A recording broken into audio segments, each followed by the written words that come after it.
ใช่ไม่เซลฟี่หนูจ้ะมาเลยกระเป๋าไม่นั้นมันจะไม่กันสั่นใช่เหรอโอ้มันสั่นอยู่ดีนะลมพัดไม่ไปเลยเพราะว่าทางปลายมันจะแบบว่ามันอ่อน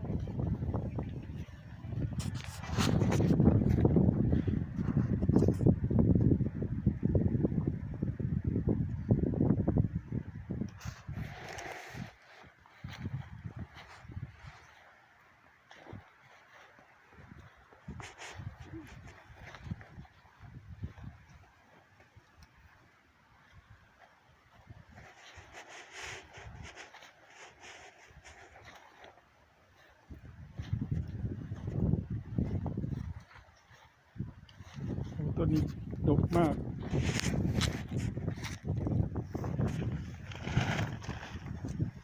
ไปสอบดีๆ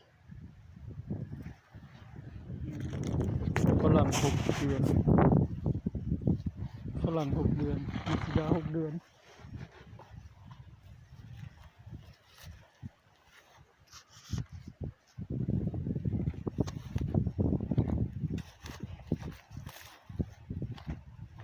เป็นนกหลายต้นอยู่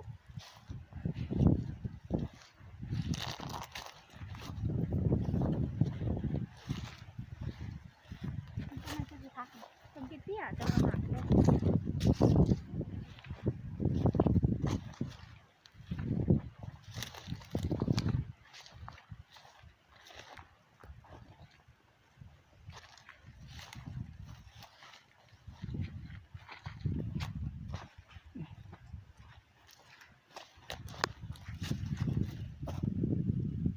รูดใบแตกใหม่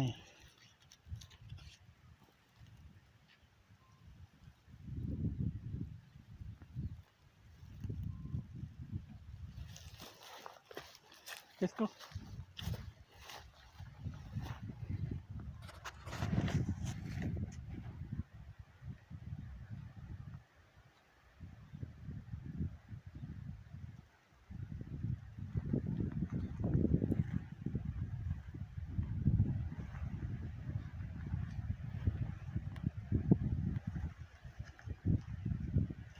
come on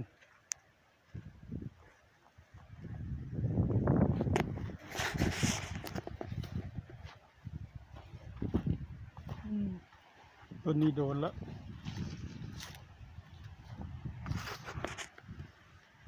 โดนอะไรวะเนี่ยเหลืองตายแล้วเนี่ย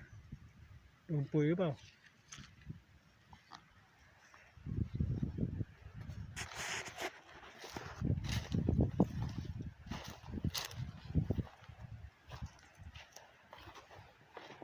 มานี่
ยืดมือเดียวใส่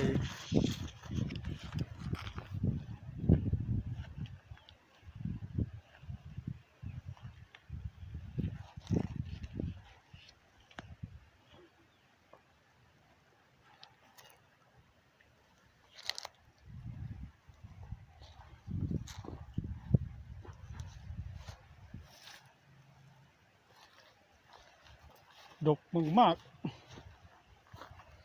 ดกมากๆแต่ต้นยังเล็กอยู่ลูกจะโตไหมเนี่ย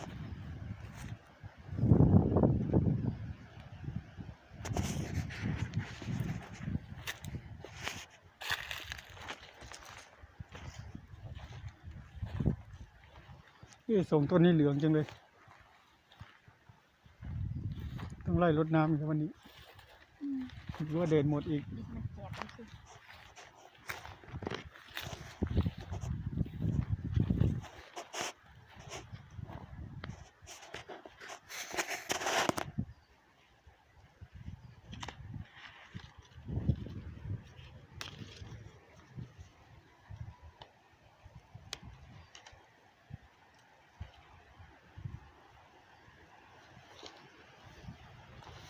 อันนี้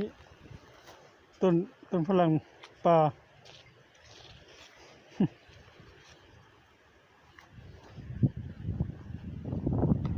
สงสัยซื้อมาจากสวรรค์นะมั้งซื้อมาจากเวียง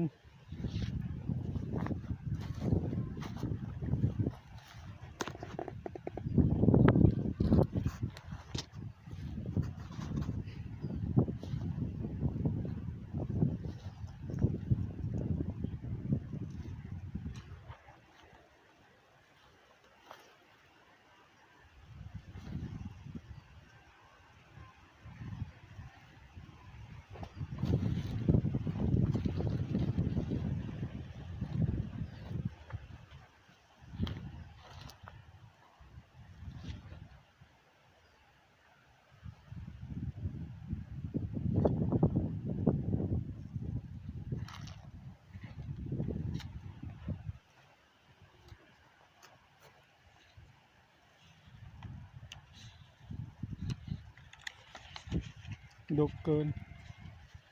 เด็ดทิ้ง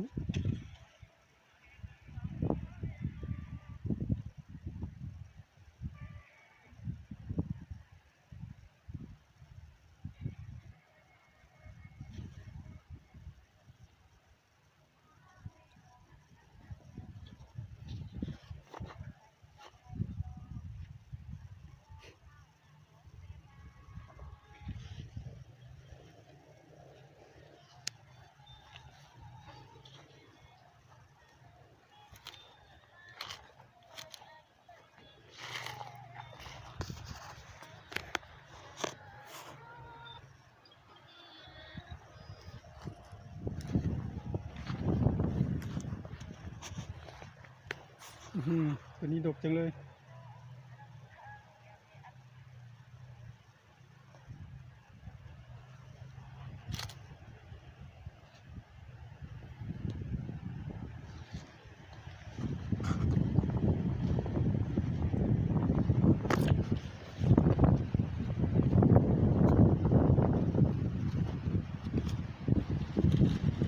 ตัวสุกแล้วมั้งนี่กินได้แล้วมั้งนี่มาแกะดูสิไปเทสดูก่อนฉีดก็ไม่โดนยามั้งเปิดเลยไม่มีสุกแล้ว สุกไม่สุกก็กินยังไม่ได้กินลูกสวยแต่สวยแบบสวยน่ากลัวไม่ค่อยสวยลองเก็บไปดูดึงขึ้นรถไหนโอ้วันนี้ก็คงเป็นแบบนี้แหละปล่อยลูกไว้เยอะลูกเยอะลูกเล็กแล้วก็ลูกไม่สวยโอ้ทำไมมันดกจังดูดิเนาะดกโคตร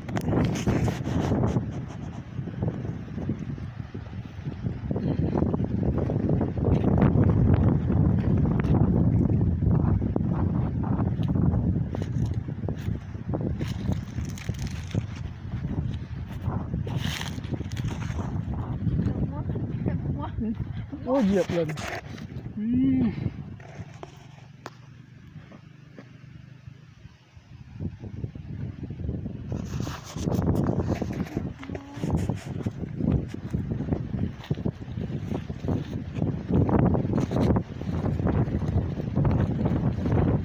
บักนี่ระวังเหยียบนะโอ้นะ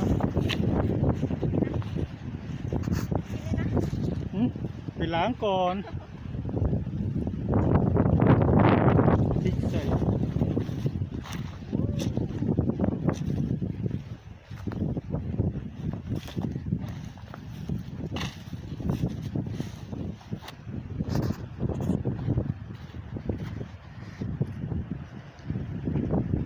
บักมี่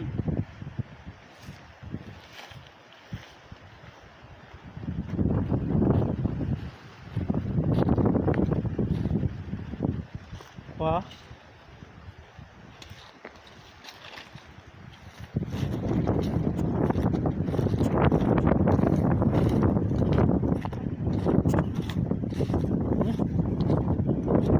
ใช่แล้วโอ้โหไม่ได้ไปโอ้ได้แล้วหาน้ำใส่ที่นี่ไม่ได้ปลูก